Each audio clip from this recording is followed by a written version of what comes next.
गाँव ने विजय दशमी लगी गलाकेल आयोजित होता पारंपरिक बैल यात्रा। सबु बरस बागिर इ बरस भिल गाँववासींकर घरे घरे कलश स्थापन करी मांकर आगमन लगी भक्तिर संगे अपेक्षा करथिले।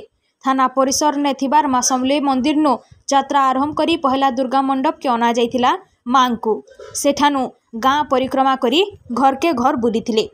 बहुत बरस धरी करी इठाने लुकर विश्वास रही छे जे इ बैल यात्रा ने जेन माने मनोकामना नहीं आसीथिसन माँ ताकर मनोस्कामना निश्चय पूरण करिथिसन।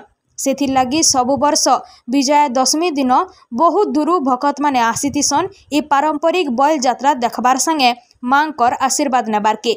सियाड़े लघुचाप जनित वर्षा के भील खातिर नाय करी भिजी भिजी भील सबु मांकर यात्रा ने सामिल होइतिबार देखबार के मिलिथिला। भक्ति आस्था और पारंपरिकतार सुंदर समन्वय लेफ्रीपड़ार इ बैल यात्रा। Bureau report Gangpur live.